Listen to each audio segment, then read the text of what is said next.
À côté des ogives là-bas.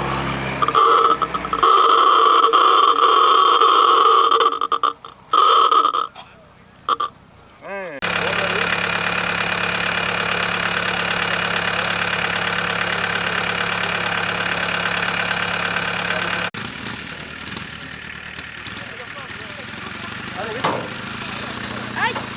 Oh! Ah, j'ai plus. Oh, je viens de me faire un genou.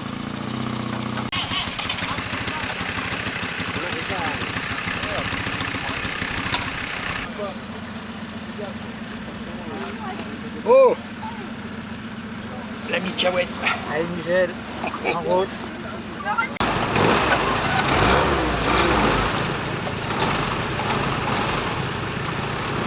Je me décide à la décorer. Ouais. Allez, bye bye. À bientôt.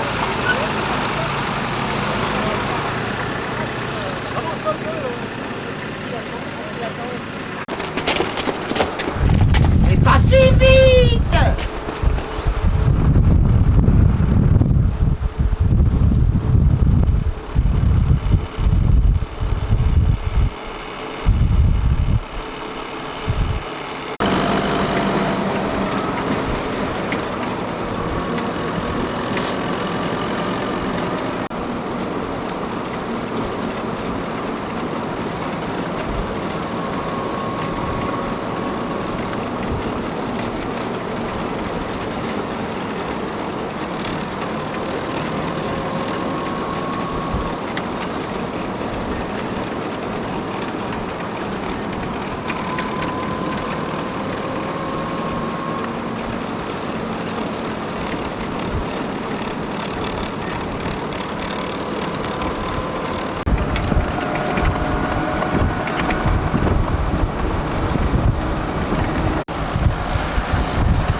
Donc l'armée secrète a placé son PC. Je vais lire bien sûr. Donc ce village perché sur les hauteurs de la commune de Saint-Sylvestre, connu depuis le temps médiévaux pour son abbaye, qui est juste là-bas, je ne sais pas si vous voyez les fouilles, et son ordre monastique au rayonnement important, servi à cadre pour les maquisards de la Hesse. Il est bon de rappeler qu'en juin 1944, grâce aux effets encourageants du débarquement allié en Normandie, de nombreux volontaires désireux d'en découdre vont étoffer singulièrement les maquis existants déjà abondés par les nombreux réfugiés du STO. Autour de Grandmont, ce qui n'était depuis quelques mois qu'un maquis embryonnaire va devenir un important groupement de résistants grâce à cet afflux de jeunes gens. Plusieurs camps vont avoir le jour, au Sauvage, vous perchez un peu plus haut, à Châteauvieux,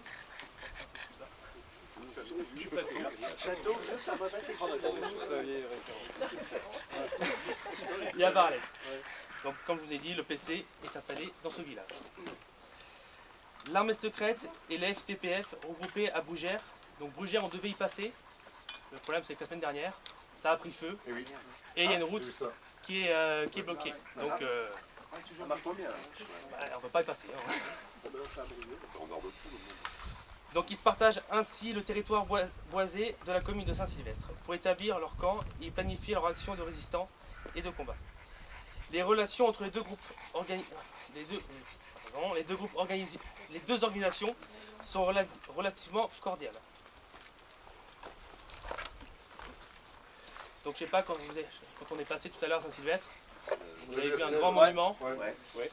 Donc le 3 août 1944, dans la matinée, arrivent à Saint-Sylvestre des éléments allemands appartenant au 19e régiment de la police SS, venus de Limoges, assistés de miliciens et autres collaborateurs, avec pour objectif l'anéantissement du maquis de Grandmont. Au village de la Borderie, ils arrêtent Georges, dit André Bourbano, un ouvrier agricole qui garde son troupeau.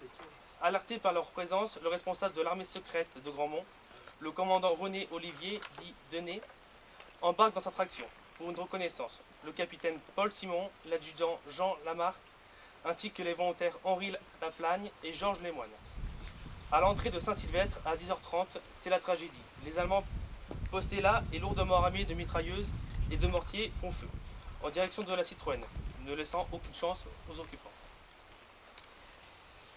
Le crépitement du mitraillage entendu à quelques kilomètres de là permet cependant aux hommes restés au camp de s'enfuir et de s'éparpiller dans les bois aux alentours. Poursuivant leur ratissage, les Allemands incendient dans Grandmont une dizaine de maisons utilisées par les maquisards.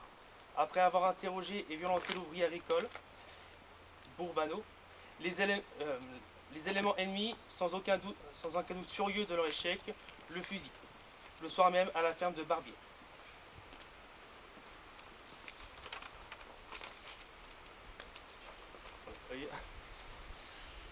Donc témoignage d'un franc-tireur partisan de la 2434e compagnie au combat de Grandmont.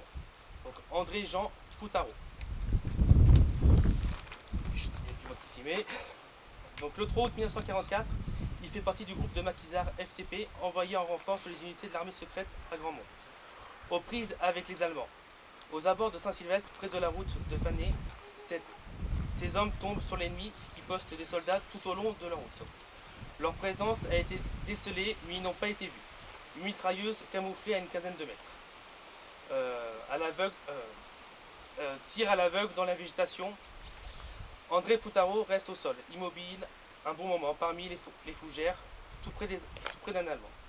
Tandis que les projectiles lui passent au-dessus de la tête. Enfin, le chef du détachement, le lieutenant Lebré, dit Gabi, décide du repli général, par un terrain à découvert. Et c'est sous la mitraille que tous parviennent à fuir miraculeusement, sans aucun dommage corporel.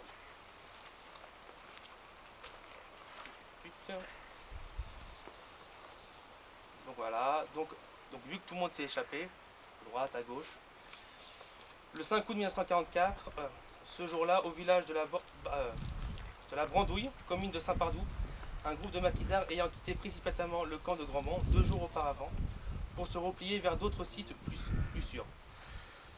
Tente de retarder près du pont de Centraux la progression ennemie du régiment de police SS. Donc ces deux jeunes gens malheureusement seront tués. Il s'agit de Léon Gabarbitch et Jean Dutilleux. Dans ce champ tout proche, une habitante du village, Madame Marie Thomas, veuve d'Ordan, est également touchée par ces projectiles. Blessée gravement, elle mourra en septembre 1944 à l'hôpital de Magnac-Laval. C'est ma famille. Comment? C'est de ma famille. Oui, voilà. Voilà. Non, mais normalement, on aurait dû avoir d'autres gens qui avaient de la famille. Vous aviez Thierry et Boulestin, beaucoup de Boulestin qui faisaient partie de la résistance de Grandmont. Et il y avait Vivien aussi, qui avait un grand-père qui faisait partie. D'accord. Voilà. Ouais, tandis que là, voilà, c'est le collatéral. Comment? Elle est morte par une balle perdue. Ouais, Ah, bon, Tu dis que le PC était là, t'as la maison ou... j'ai pas trouvé. en tout cas, c'est bien. De toute façon, merci, tout a été incendié. D'accord. Et après, j'ai essayé de trouver des gens, mais Ah, d'accord, il a tout brûlé. malheureusement, comme m'a dit un forgeron d'en haut, il y a beaucoup de pièces rapportées. Donc Ouais. ceux qui habitaient ont dû partir et c'est des gens qui ont repris la place. Donc malheureusement, non. J'ai Non, pas mais l'emplacement. Moi, j'ai Toi, bien ça aurait aimé. été- Merci. Ouais. Voilà. J'espère que c'était assez clair. Ah ouais, non, mais ça représente bien. J'ai ouais, la c'est jambe sympa. Dans 3 secondes, il tombe par terre, normalement. C'est ça. Donc maintenant, on va se rapprocher de Saint-Sylvestre. Et comme on disait, on va s'arrêter sur le côté où il y a les tables, en attendant la C4 et la Jeep qui nous rejoignent. Dans Bazac Vers Maraga. D'accord. C'était quoi le camp? Je sais pas, c'est juste ma grand-mère qui dit que non, Parce qu'il y a le camp des Vergnes, il y a le camp César, il y a le camp... Ce qu'on a fait Il y a plusieurs camps. après, dans les bois, au milieu d'un champ, quand ils ont labouré, on a trouvé une baïonnette et tout ça. D'accord. Ça peut demander à deux, parce que moi, je Mais il y a plein de trucs. Ouais, une baïonnette de Berthier. D'accord. Mais là, on ira ce soir. Je sais pas si tu connais les combes Deux noms. à Saint-Léger. Ah oui, oui. Donc là-bas, il y a des rochers.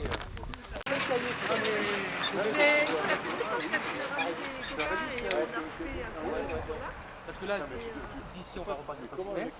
Après, on va aller les 80 en Bazac. Oui, je connais, ouais.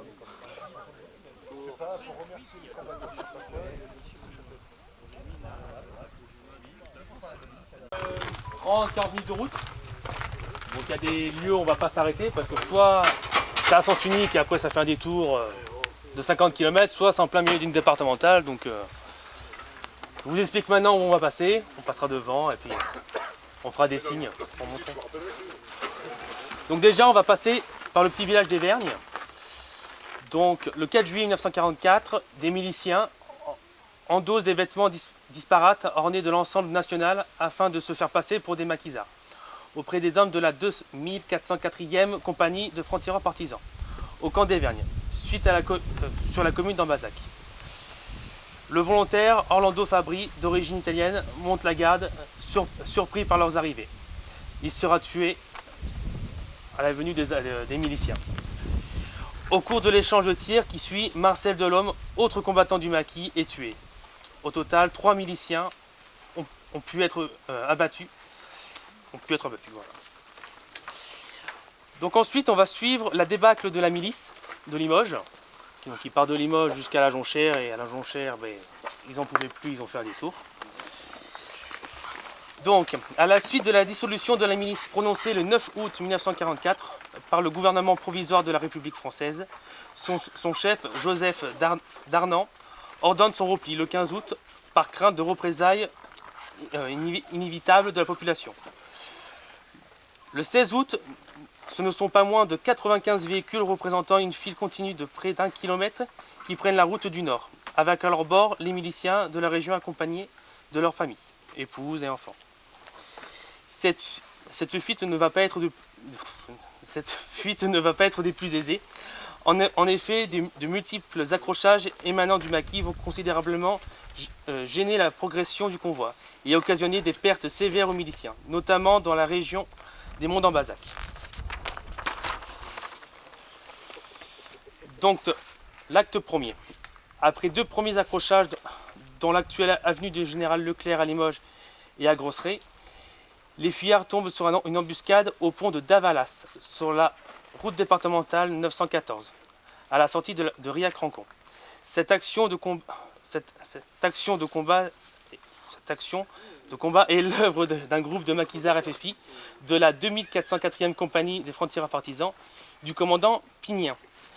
Au cours de cet échange de coups de feu, son adjoint, un ambazacois Julien Rousier, lieutenant Luc, est très gravement touché au membre inférieur par le tir d'un fusil mitrailleur milicien. Après avoir été soigné par un... Non, ça s'en fout. Voilà. Il est mort. Non, ils sont pas. Non, il est pas mort. Ils ont pu reprendre la route. Donc ensuite, l'acte 2, c'est là où on va avoir une stèle. À quelques kilomètres de cette première embuscade, après avoir traversé Caspierre, le convoi est stoppé par un nouveau guet-apens, tendu par le maquis. Le sergent Louis Brosselet, tireur au fusil mitrailleur de la 2416e compagnie francs-tireurs partisans, cantonné alors au camp de César en Bazac, est abattu en bordure de route. Son camarade, pourvoyeur de l'arme, s'en tire avec une écorchure à l'oreille, due à un projectile. La milice reprend sa route. Puis voilà. Tu mettras un allumage électronique parce que t'as des ratés quand même. Ouais.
Gigi, attaque. Attaque, Gigi. Attaque-le. Attaque-le. Plein champ, c'est bon, voyons.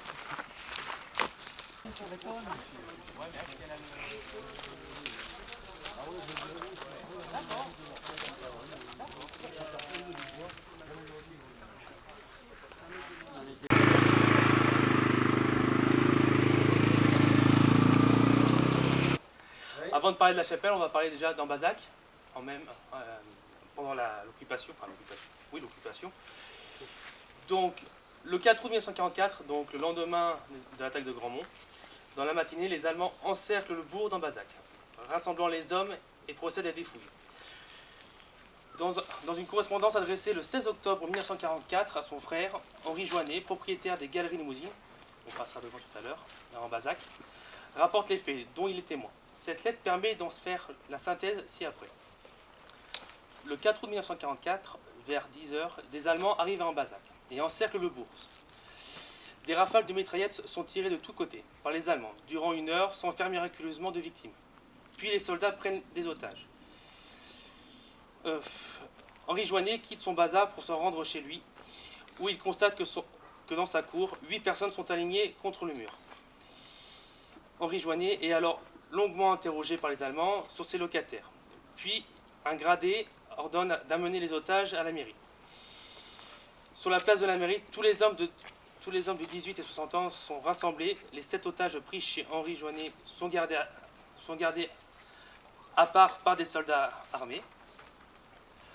Soudain de retour dans son magasin, vers 17h, l'intéressé perçoit un commandement bref amenant des Allemands qui embarquent précipitamment dans les véhicules, après avoir relâché tous les otages. Notre témoin ajoute que les Allemands avaient prévu de la paille pour les troupes et des chambres pour les officiers à la Mazourie, et qu'ils doivent donc passer au moins la nuit sur place. Il précise avant de quitter les lieux, les Allemands déclarent « on aurait pu faire comme à Oradour ».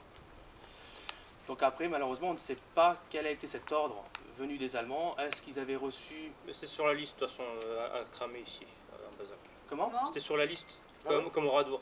D'accord, Ah ouais. voilà. C'est ce qu'on m'a dit. Ah, Ce d'accord. que m'a dit ma grand-mère, en Bazac, c'était sur la liste. C'est ça. Mais après, pourquoi ils ont reçu un ordre pour partir en... Enfin, c'était pour la résistance dans tout le Limousin. Hein, Sans doute, voilà. Malheureusement, j'ai pas reçu, enfin, comment dire, j'ai pas eu de document qui précise. On va parler de cette petite chapelle maintenant. Donc le 4 août 1944, jour de l'encerclement d'Ambazac par les Allemands, l'abbé Landon, curé de la paroisse et figure locale, se propose très courageusement comme otage. Son offre est repoussée, mais il va prier dans son église pour que la population soit épargnée. Le dénouement heureux des faits va l'amener à remercier la Providence, en prenant l'engagement d'édifier une chapelle mariale sur la commune. En 1953, le prêtre débute les travaux de construction de ce petit édifice religieux sur les hauteurs du Muret. Le Muret, c'est ici. Avec l'aide de Léon Bartou, tailleur de pierre, et de quelques bénévoles. Il mène à bien ce projet. Le 15 juin 1954, la chapelle Notre-Dame de la Libération est inaugurée. Donc, cette petite chapelle qui rend hommage à ce curé. Et qu'il a... Il est de Dieu de... Donc à la suite, on va... Après, on pourra visiter, je sais pas, si vous voulez, il y a... On va voir en bas. Après, on va reprendre la route. Et on va aller... Le prochain arrêt, ce sera à la Jonchère Saint-Maurice. Donc ça fait... Donc, pareil, je pense, une demi-heure, 3/4 d'heure de route. Selon comment on avance. 3/4 d'heure. Ah non, moins. Je sais pas par où tu passes. En passant par le château. Ah, Valmat. Ouais. Ah, on va pas Valmat, ouais. Une grosse demi-heure. Ouais, une grosse demi-heure. Hors taxe. Hors taxe. Ah, c'est pour ça, voilà. Non, mais... Avec la TVA, ça arrive à... Mais sur notre passage, on va passer dans un petit lieu-dit où il y a encore eu un accrochage avec la milice. Donc, peu après la traversée d'Ambazac, prenant la direction de la Jonchère Saint-Maurice, Excuse-moi. la marche... Joannet en Bazac, il est où? Le monsieur là. Monsieur Joannet, Ouais. où est-ce qu'il habite? Ouais. Non, où est-ce qu'il est Son né, son magasin? Son magasin ou son usine, je sais Tu vois la mairie, Ouais. l'église. pas. Ouais. C'est pas là. C'est pas là.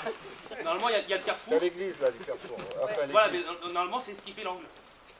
Ah, Il y a un eu petit l'hôtel magasin. après, Ah, ouais, d'accord. C'était là. D'accord. Ah, c'était là, ouais, Voilà. d'accord. Et juste avant, bon, j'essaierai de faire signe, il y avait, donc après la guerre, pendant et après la guerre, il y avait le QG de la milice dans cette rue, dans la rue qu'on va passer. Ouais, d'accord. Il va, comment je peux dire, il y a un bâtiment tout neuf avant le croisement. C'est la maison en pierre qui est juste avant sur la droite. Sur la droite. Voilà. Ah, On peut s'arrêter le bouger en représailles maintenant ou pas? De quoi? L'ancien QG de la police. Bah oui. Non? faut visiter le Je sais pas. C'était le grenier Oui, avant, d'abord il y a on fait le grenier, la cave et après... surtout la cave. À mon avis, ça a été rénové. Dommage. On est peut-être des 40 ans trop tard. 40 ans et voire peut-être même 30 C'est ans. la église, Quel enfin, angle? c'est toute la région. Ah non, c'est pas la même chose. C'est pas pareil. Ouais. Donc sur notre route, il y aura le petit village Gadebourg où la 2404e compagnie des francs-tireurs partisans, excusez-moi, et comment dire, ont attaqué la milice sans faire de perte heureusement du côté des résistants, mais en faisant des dégâts côté milice.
Les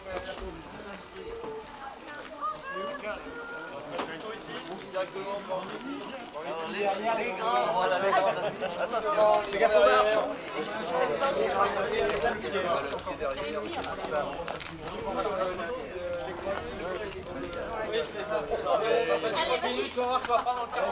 devant une aiguille.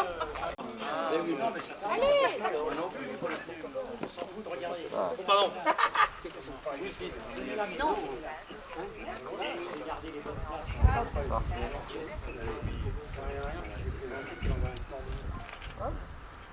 Marie-Jeanne, regarde. Juste le chien, je voudrais qu'il évite de me tourner les fesses. Ah oui, mais. Si c'est possible. Oh, Tristan, hein. Voilà. Ça Ça ira très bien comme C'est ça. un gros vilain. On regarde. Non, non, il n'y a rien. Et cheese.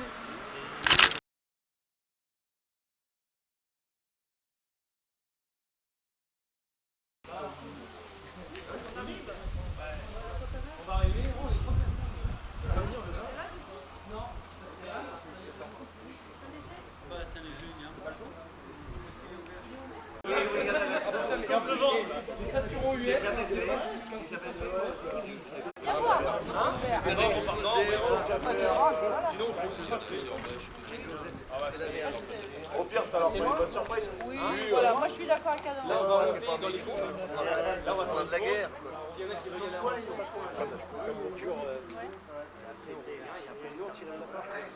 Est-ce qu'on peut faire, voilà.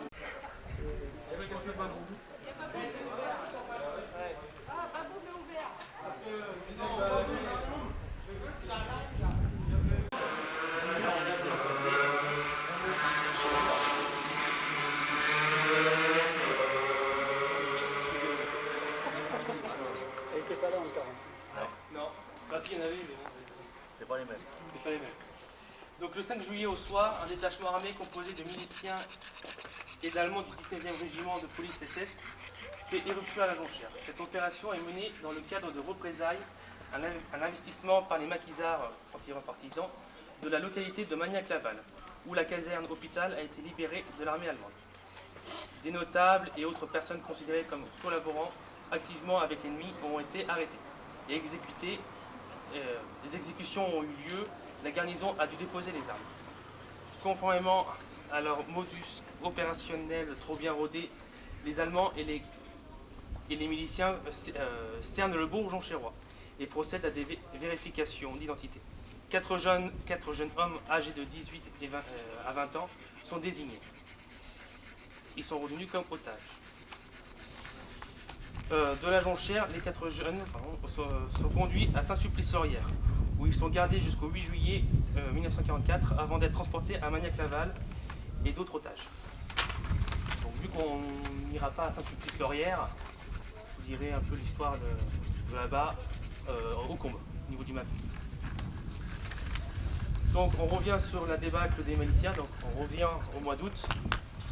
Donc en fin d'après-midi, le convoi arrive, le 16, le convoi arrive enfin à la Jonchère, où il fait étape occupant toutes les places du centre-bourg, à la grande surprise des habitants. Celle-ci fait rapidement place à l'inquiétude quand ils constatent que des chambres ont été réquisitionnées ici et là pour la nuit. Le lendemain, 17 août 1944, vers 14h30, ce sinistre convoi quitte les lieux, à la plus grande satisfaction des Jonchères.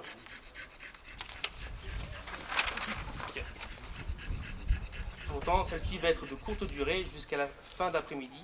Les miliciens reviennent précipitamment à la Jonchère, ayant été attaqués sévèrement par les hommes du maquis à quelques kilomètres de là. Lors de cet accrochage, l'ami subit de lourdes pertes, dont 2 morts. Redoutant de nouvelles attaques, les miliciens transforment alors le bourg de la Jonchère en véritable camp retranché, barrant les différents accès en plaçant des véhicules en travers des routes et en disposant des hommes armés à ces barrages improvisés. Craignant de futurs accrochages, les miliciens font appel à la garnison allemande de Limoges qui dépêche un détachement de la, excusez mon allemand, Schutzpolizei, assez lourdement armé, pour couvrir le déplacement de la colonne des fuyards, en s'intercalant entre leurs véhicules. Le 19 août 1944, en début d'après-midi, ce convoi mixte milice armée allemande quitte quitte enfin définitivement la jonchère. Prenant la direction de Sovia-sur-Vige, la progression de l'ennemi est à nouveau contrainte par le sabotage antérieur du pont du Dognon, détruit le 13 juillet 1944. Ce qu'ils ont fait pour passer, en fait, c'est qu'ils ont abaissé le cours d'eau pour reprendre le vieux pont en pierre qu'il y a en dessous. Et donc voilà. Donc après on est reparti direction le maquis à Saint-Léger-la-Montagne. Donc vous voulez faire une petite pause ou on y va? Il y a la bière chez l'écurie qui nous attend normalement. J'espère que l'écurie, on a bien. T'as pas réussi à les avoir? Mais apparemment, c'est ouvert.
Heureusement qu'il pleut pas là, hein. Il remontait là.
Et ça redescend.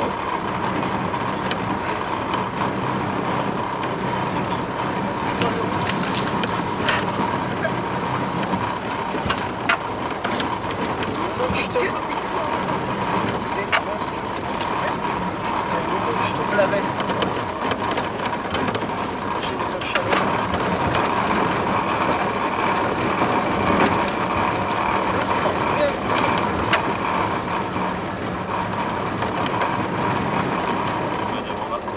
Ah merde, on s'est trompé, c'était de l'autre côté. J'ai calé là. T'as plus d'essence. Parce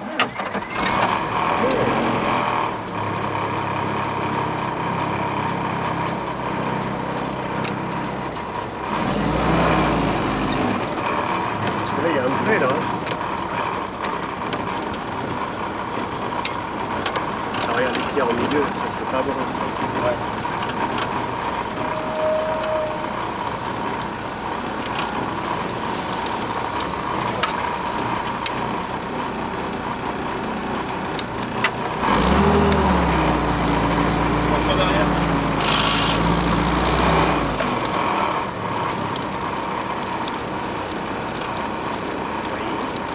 dire qu'on remonte à reculons, nous? Bon, ça va. Ça va le faire.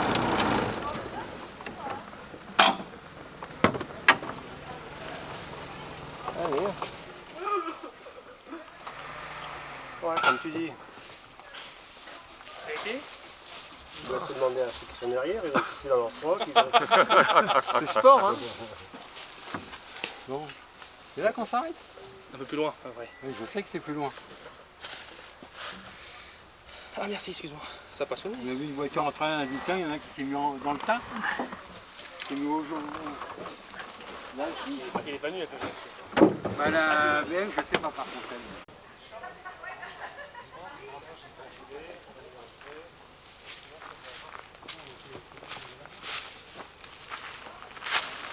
Ça a été? Nickel. Ah mais moi j'adore. Non, on se balade dans les chemins, ils ont fait que... Bah, c'était pour le chemin, hein. Ah bah oui, Donc c'était sympa, oui. Rien dessous. J'espère que... Il a dû sauter. Je sais pas s'il a sauté ou pas. Je vais le mettre à l'abri. Dans le maquis, mais je mesure, pas mon grand-père. Pour l'instant, grand-père Limoujat. Son père est décédé pendant l'occupation. Et du coup, mon arrière-grand-mère a dû aller à Paris comme bonne pour vivre. Et mon grand-père, il a été élevé à Paris. C'est pas large, il dit. C'est un peu électrique. Non, non. On est là pour partir. Non, on va essayer de descendre par le bas. On fait un grand tour, ouais.